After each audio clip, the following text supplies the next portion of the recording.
Gold trusted gold buyers. మీరు తాకట్టు పెట్టిన బంగారాన్ని విడిపించి ఈ రోజు ఉన్న మార్కెట్ ధరకు కొనబడును.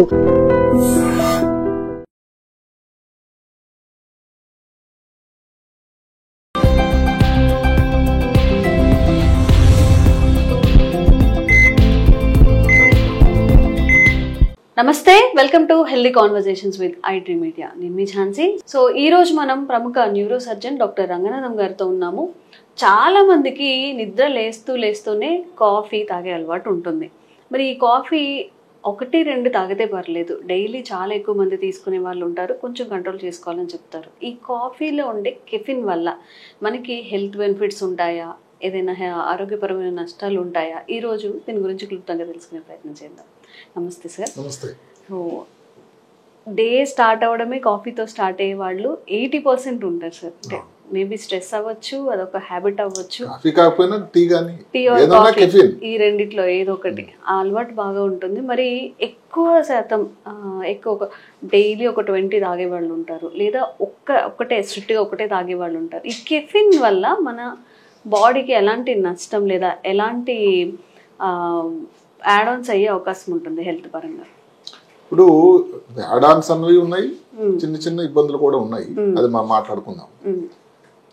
ఇది ఏ ముహూర్తంలో బాబా బుధాని అని ఒక వ్యక్తి ఈమెన్ నుంచి ఒక 7 కాఫీ గింజలు దొంగిలించాడట, స్మగ్లింగ్ చేసాడు ఆయన.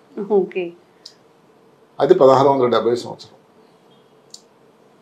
అది కర్ణాటకలో తీసుకొచ్చి ఒక ప్రాంతంలో దాన్ని నాటడం, కాఫీ వనంగా మారి 1840కి కాఫీ ప్లాంటేషన్ అంటూ కర్ణాటకలో మొదలైంది.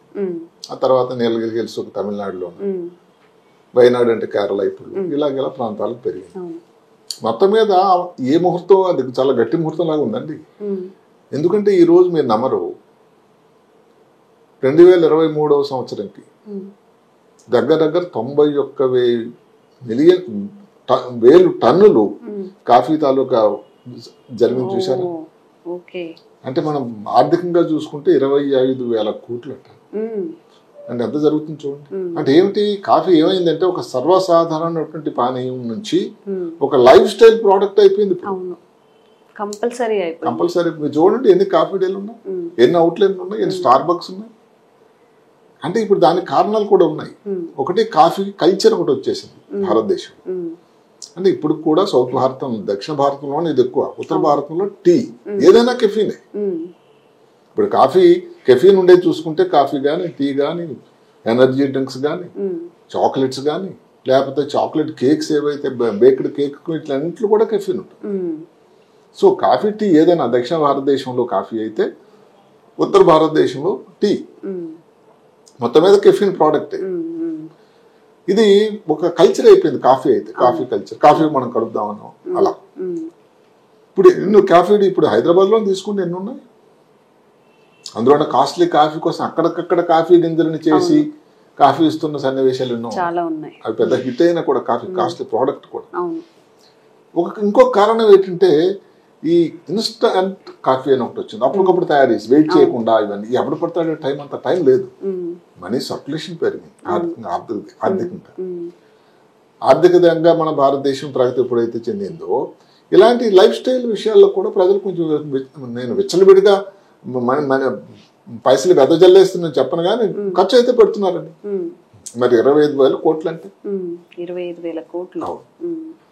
నేను చెప్పాను కదా, బుధాని గారు ఎప్పుడు ఏ ముహూర్తం తీసుకొచ్చారు, కానీ ఇప్పుడు డెఫినెట్ గా ఇంత గొప్ప ప్రజలు ఇంకా పెరుగుతూనే ఉంది. ఎవరో స్టార్ బాక్ వాళ్ళు పెట్టారంటే మన దగ్గర భారతదేశంలోని కాఫీ డేనే ఎంత బిజినెస్ చేస్తున్నారు. ఇంకా మామూలు కాఫీలని, ఇప్పుడు అరకు కాఫీ ఏదైతే ఉందో ఆంధ్ర రాష్ట్రంలో ఉండే దానికి పేటెంట్స్ ఇచ్చారు, అది కూడా విరివిగా చేస్తూ ఉన్నారు. ఇట్లా ఇంకా పెరుగుతూనే ఉంది. అదొక పెద్ద ఆర్థిక ప్రగతికి ఒక రకమైన సాధనం అయిపోయింది. మీరు అన్నట్టు తెల్లవారి కాఫీ తాగకుండా ఎంతమంది, కాఫీ టీయో, స్ట్రెస్ అయితే కాఫీ కావాలి, వర్క్ ఉంటే కాఫీ కావాలి, వర్క్ కానీ ఎక్కువ అవర్స్ ఉంటే కాఫీ కావాలి. అదేదో సాంగ్ ఒకప్పుడు యాడ్ లో ఒకటి వచ్చేది, ఏది ఒక ఈ పానీయం గురించి, సాఫ్ట్ డ్రింక్ గురించి, సాఫ్ట్ డ్రింక్ ఎగ్జామ్ ముందు, సాఫ్ట్ డ్రింక్ ఎగ్జామ్ తర్వాత. దానికోసం ఆ పేరు గురించి అడ్వర్టైజ్మెంట్ కరెక్ట్ కాదు కానీ, అలాగే ఇప్పుడు కాఫీ ఎగ్జామ్ ముందు, కాఫీకి వెళ్ళి ఎగ్జామ్కి వెళ్ళే ముందు, తర్వాత కూడా ఇట్లా. అయితే ఏమిటంటే మీరు అడిగారు ఒక మాట, కాఫీ అనేది దాని ఉపయోగం మంచి చెడు అని ఉంటుంది. అంటే ఇప్పుడు నిజంగా కాఫీ ఎక్కువ తాలూకు ఉపయోగాలు ఎక్కువ ఉన్నాయి. మనిషి బ్రెయిన్ మీద కఫీన్ తాలూకా ప్రభావం ఎలా ఉంటుందంటే అలర్ట్ గా, ఏదో డల్ గా ఉన్నారు చాలా అలర్ట్ గా అవుతారు, ఫోకస్ ఎక్కువ అవుతుంది, అటెన్షన్ ఎక్కువ అవుతుంది, ఏదైనా పని చేయాలని చురుకుతనం ఎక్కువ అవుతుంది. నిద్రలాగా ఏదో వచ్చింది అనుకోండి, నిద్ర కొంచెం దాన్ని డల్నెస్ తగ్గించేస్తుంది, షార్ప్నెస్ పెరుగుతూ ఉంటుంది, యాక్టివ్గా. అన్నిటికంటే ముఖ్యమైన విషయం ఏంటంటే ఈ మధ్య కాలంలో వచ్చినటువంటి కొన్ని ఉపయోగమైన ఫలితాలు ఏమిటంటే న్యూరో డీజనరేటివ్ డిజీజ్ అని ఉన్నాయి మెదడులో. ఆల్జిమర్స్ డిజీజ్ ఉంది, పార్కిన్సన్స్ వ్యాధి ఉంది, అండ్ కాగ్నిటివ్ స్కిల్స్ తగ్గిపోతూ ఉన్న కొన్ని వ్యాధులు, డిమెన్షియా, మిగతా పార్కిన్సన్, ఆల్జిమర్సే కాకుండా మామూలుగా డిమెన్షియాలు చాలా రకాలు ఉన్నాయి, మల్టిపుల్ స్క్లీరోసిస్ అని ఉంది. ఇలాంటి వాటిలో చాలా గణనీయమైన మార్పులు ఉన్నాయి. అదే కాకుండా కొంతమందిలో డయాబెటీస్ తగ్గడానికట, క్యాన్సర్ లాంటి వ్యాధి కోసం, ఇంకా దానికి వివరాలు మనకు తెలియాలి, ఈ మధ్య చూచాయిగా చెప్తున్నారు. కాఫీ తాగడం వల్ల రాదు అని కాదు, దానివల్ల ఇబ్బందులు తగ్గేదానికి ఆస్కారం ఉందని శాస్త్రం చెప్తుంది. అంటే ఇన్ని విషయాల్లో ఉంది. ఇప్పుడు మీరు న్యూరో సర్జన్ గా న్యూరో ప్రొటెక్షన్ అంటే ఏదైతే న్యూరో డీజనరేటివ్ డిజీజ్ లో ఏ విధంగా ఉంది దానికోసం మంచి పరిశోధనలు జరిగాయి. అంటే ఏమిటి, ఒక 2 ప్రక్రియలు జరుగుతాయి న్యూరో డీజనరేషన్ కోసం. అంటే మెదడు లోపల కణాల సముదాయం తగ్గిపోవడానికి 2 ప్రాసెస్లు జరుగుతూ ఉంటాయి. దానిని ఒకటి ఆక్సిడేటివ్ స్ట్రెస్ అంటాం, ఆ తర్వాత వివరాలు మనం మాట్లాడుకుందాం. రెండోది న్యూరో ఇన్ఫ్లమేషన్ అంటాం. ఈ ఆక్సిడేటివ్ స్ట్రెస్ అంటే శరీరంలో కొన్ని మూలకాలు ఉంటాయండి, ఫ్రీ రాడికల్స్ అని ఎక్కడైనా వినుంటారు. అవి శరీరంలోని మెదడులో ఉండే కణాలని, అక్కడ ఉండేటువంటి ఫ్యాట్ ని, ప్రోటీన్స్ ని తినేస్తుంది నెమ్మది. ఇది దేని వల్ల తయారవుతుంది, మామూలుగా ఒక జీవ ప్రక్రియ మెటబాలిజం జరుగుతానిలో ఉంటాయి. అది కాకుండా ఇప్పుడు మన చుట్టూ ఉండే వాతావరణం, ఈ వాతావరణం లైట్ వచ్చే అల్ట్రా వైలెట్ లైట్ కానీ, స్మోకింగ్ వల్ల కానీ, ఎయిర్ పొల్యూషన్ వల్ల కానీ, ఇలాంటి వాటి వల్ల కూడా ఈ ఫ్రీ రాడికల్స్ తయారవుతాయి. ఈ ఫ్రీ రాడికల్స్ అన్నవి చెవిటి అనమాట కణాలకి. వీటికి వ్యతిరేకంగా పనిచేసేటువంటి శక్తి కాఫీలో, కెఫీన్ లో ఉందట. అందుకని యాంటీ ఆక్సిడెంట్. మనం యాంటీ ఆక్సిడెంట్ ఏంటి, మంచిగా డ్రై ఫ్రూట్స్ తీసుకోవాలి, ఆకుకూరలు, కాయగూరలు అంత పని చేస్తుందట. రెండోది ఈ ఒక A2A రిసెప్టార్స్ అని ఉంటాయి, ఎడినోసిన్ రిసెప్టార్స్ అని. ఇవి దాని తాలూకు పనితనం తగ్గించేస్తుంది. పనితనం తగ్గించి మెదడు లోపల కొన్ని కణాలు ఉంటాయి, గ్లయా అని. ఈ గ్లయాని ఉత్ప్రేరకమైనట్టయితే వచ్చేదే ఇన్ఫ్లమేషన్. ఇన్ఫ్లమేషన్ అంటే మెదడులో వాపు వస్తుంది, అది రాకుండా చేసేటువంటి శక్తి ఉంది. న్యూరో ట్రాన్స్మిటర్స్ అనుకున్నాం ఇప్పుడు మాటకి, డోపామినర్జిక్ రిసెప్టార్స్ అని ఉంటాయి, అదే కాకుండా ఈ కొలినర్జిక్ రిసెప్టార్స్ అని ఉంటాయి, అలాగే ఈ గ్లూటామిటిక్ రిసెప్టర్ రకాలు ఉంటాయి ఒక్కొక్క పనితనం కోసం. వీటన్నిటి మీద కూడా కంట్రోలింగ్, మాడ్యులేటింగ్ అథారిటీ ఉంటుంది. ఇప్పుడు ఆల్జిమర్స్ వ్యాధి చెప్పుకున్నప్పుడు ఒక రకమైన ప్రోటీన్, చెవిటి ప్రోటీన్, టౌ ప్రోటీన్ అంటాం, అది ఎక్కువగా కానీ మెదడు లోపల పెరిగిపోతే ఆల్జిమర్స్ వ్యాధి వస్తుంది. దానివల్ల ఏదైతే మెదడు లోపల ఉండేటువంటి ఈ కమ్యూనికేషన్ వ్యవస్థ, సమాచార వ్యవస్థ కుంటుపడిపోతుంది. అలాగే మనం పార్కిన్సన్ వ్యాధికి వస్తే ఆల్ఫా సిన్ న్యూక్లియన్ అని ఒక ప్రోటీన్ కూడా తేడా ఉంటుంది. మీరు ఈ కాఫీ తాగిన వాళ్ళలో ఉన్నట ఈ 2 ప్రోటీన్లు, టౌ ప్రోటీన్ కానీ ఆల్ఫా సైన్ న్యూక్లియన్ కానీ తక్కువైపోయి ఏదైతే ఆల్బిజర్స్, పార్కిన్సన్ రాకుండా ఉండడానికి దోహదకారి జరుగుతుంది. ఎంతవరకు అంటే ఆల్జిమర్స్ వ్యాధి వచ్చేదానికి ఆస్కారం ఉన్నా, వాళ్ళ ఫ్యామిలీలో ఏదైనా హిస్టరీ ఉన్నా, ఈ మధ్య కాలంలో మర్చిపోయినా ఉండేటట్టయితే దగ్గర ఒక 3 నుంచి 5 కప్పులు రోజుకి, అంటే ఒక్కొక్క కప్పులో 100 గ్రాములు తీసుకుంటే చాలా ఉపయోగకరంగా ఉంటుంది అని శాస్త్రం చెప్తుంది. పార్కిన్సన్ వ్యాధికి వస్తే కొంచెం తక్కువ తీసుకున్న మోతాదు 3 గ్రాములు, 3 కప్పులు, 3 అట్లా. అంటే దీనివల్ల ఇవి శాస్త్ర ప్రకారం చెప్పినవే. ఇబ్బంది అలా ఏమిటి, కొంతమంది 10 కప్పులు 15 కప్పులు తాగుతూ ఉంటే మరి దానివల్ల కొంత ఇబ్బంది కూడా ఉండడానికి ఆస్కారం ఉంటుంది. ఇప్పుడు ఏ విధంగా యాంగ్జైటీ లాగా ఉంటుంది, నిద్ర తక్కువైపోతుంది. నిద్ర మనం చేసినప్పుడు చెప్పుకున్నాం, సాయంకాలం 6 తర్వాత 7 తర్వాత కానీ కాఫీ కానీ టీ కానీ, కొంతమంది రాత్రి భోజనం చేసి డిన్నర్ చేసి కాఫీ తాగుతారు. అలాంటి వల్ల అది ఒక ఉత్ప్రేరకం. అది రాత్రంతా మీ మెదడు ఉత్తేజంగా ఉంటుంది, నిద్రపోవడం టైం ఎక్కడ దొరుకుతుంది. లాజిక్ ఇదే కదా సార్, అందరూ తాగొద్దని చెప్తూ ఉంటారు. అసలు ఏంటి అసలు శాస్త్రం ఏం చెప్తుందంటే, నిద్ర పుచ్చాలని పడుకునే ముందు దగ్గర 6 గంటల ముందు విరామం, 7-8 గంటల ముందు నుంచి ఇలాంటి పానీయ, కాఫీ, టీ, ఇలాంటి సాఫ్ట్ డ్రింక్ ఉండేటువంటి ఏ పానీయాలు కూడా తీసుకోకూడదని శాస్త్రం. అదే కాకుండా ఈ రోజు కాఫీ తాగి అది చేస్తే తప్ప అలవాటు, అది ఒక రకం అట్రాక్షన్. చాలా వింటూ ఉంటాను, లేడీ చెప్తూ ఉంటారు, జెంట్స్ అన్నా కానీ కాఫీ తాగకపోతే లాభం లేదయ్యా, చాలా కష్టం, బయటకు వెళ్ళి ఒక రౌండ్ బ్రేక్ కొడతారు పనులు చేస్తూ. లేదా ఇద్దరు లేడీస్ మాట్లాడుతూ, వదిన గారు ఇంకా కాఫీ పడలేదండి, ఒక చుక్క పడకపోతే అసలు లాభం లేదండి. అంటే ఇది ఎవరిని మనం విమర్శించేది కాదు, కానీ అది అంత అలవాటు అయిపోయింది. ఇప్పుడు అది లేకపోతే ఏదో తలనొప్పి వచ్చేస్తుంది అట్లా. అట్లా ఒక దానికి ఎడిక్షన్ అని కాకపోయినా కానీ దాని మీద ఒక ఆ యావ ఉంటుంది, ఆ యావ ఒకటే ఉంటుంది. అదే కాకుండా ఏదో జిట్రీ లేకపోయింది తాగేసరికి.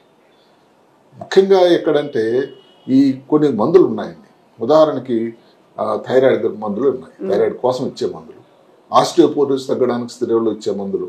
ఆ మందులతో టైంలో కానీ కాఫీ తీసుకుంటే దాని పనితనాన్ని తగ్గించేస్తుందట. కొన్ని యాంటీబయాటిక్స్ ఉన్నాయి, క్వినలిన్స్ అని, క్లోరోమైడ్ అని, ఇవి ఉన్నాయి, సిప్రోఫ్లాక్స్ అని, ఆఫ్లాక్స్ అని, కొన్ని మంచి యాంటీబయాటిక్లు అవి. వాని దాంతో కూడా అబ్జర్ప్షన్ తగ్గించేస్తుందట. కొన్ని మందులకు అన్నట్టయితే ఏకంగాను సైడ్ ఎఫెక్ట్సే వస్తాయి కొన్ని. ముఖ్యంగా ఈ థైరాయిడ్ మందులు కానీ, లేకపోతే డయాబెటీస్ కోసం ఇచ్చే మందుల వల్ల కానీ ఇలాంటి కొన్ని జాగ్రత్తలు అయితే తీసుకోవాలి. ఇప్పుడు ప్రెగ్నెంట్ స్త్రీ, గర్భిణీ ఉంది, గర్భిణీ కావాలనుకుంటున్నారు, లేకపోతే స్త్రీ బాలింతరాలంటే పాలు ఇస్తుంది బిడ్డకి, అలాంటి టైంలో కాఫీ కూడా తక్కువ చేయాలి, లేకపోతే ఇబ్బందులు వచ్చేదానికి ఆస్కారం. అంటే ఇప్పుడు కాఫీ వల్ల ఉపయోగం ఉన్నా కూడా దాని సైడ్ ఎఫెక్ట్స్ కూడా లేని సన్నివేశాలు అయితే లేవు. కాఫీ కానీ టీ కానీ ఏదైనా కానీ, ఏ రూపంలో కానీ, కాఫీ కానీ టీ కానీ, కెఫీన్ ఉండే ప్రోడక్ట్ ఏదైనా కానీ మితం కరెక్టు, అతి సర్వత్రా హేతువు. సాయంకాలం 6 నుంచి 7 లోపల కాఫీ ఇలాంటి టీ తాగడం వల్ల మీకు చేటే కానీ ఉపయోగం అయితే జరగదు, నిద్ర భంగం అవుతుంది. ఎవరైతే గర్భిణీ స్త్రీ కానీ, గర్భిణీ కావాలనుకున్న వాళ్ళు కానీ ముందు నుంచి తగ్గించడం, కాఫీ శాతం తగ్గించడం అయితే మంచిది. పాలు ఇస్తున్న వాళ్ళు ఎవరైతే స్త్రీలు అయితే తీసుకోవడం అయితే మంచిది కానే కాదు.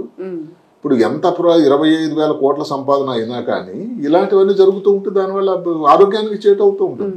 ఇప్పుడు ఏదైతే ప్రతి దానికి కత్తికి 2 వైపులా దారు ఉంటే ఎలాంటి ప్రమాదము, ఈ పానీయం కూడా అలాంటిది. కానీ న్యూరో డిజనరేటివ్ డిసీజ్ అనేది భారతదేశంలో పెరుగుతున్న దృష్ట్యా భారతదేశంలో 50 సంవత్సరాల పైబడిన వాళ్ళ సంఖ్య ఎంతో ఎక్కువ అవుతుంది, దగ్గర 28 కోట్లు. అలాంటి పరిస్థితుల్లో ఇలాంటి ఒక పానీయం వల్ల పెద్ద నష్టం జరగదేమో, సరిగదా ఉపయోగం ఉంటుందేమో అని నా ఆలోచన. ఓకే ఓకే సార్, ఇప్పుడు మనం మాట్లాడుకున్నట్టుగా ప్రతి దానికి నష్టాలు లాభాలు ఉన్నాయి. ఒకవేళ ఒక పర్సన్ కి బాగా అడిక్ట్ అయిపోయారు, అసలు వాళ్ళు ఏంటంటే అన్నం కూడా తినకుండా టీ కాఫీల మీద ఉంటారు షెడ్యూల్ అని, అప్పుడు ఎలా ఉంటుంది సార్ మెదడు మీద ప్రభావం? అంటే దానికి ఎక్కువ తీసుకోవడం వల్ల మెదడు మీద ప్రమాదం, అంటే నిద్ర తక్కువ ఉంటుంది.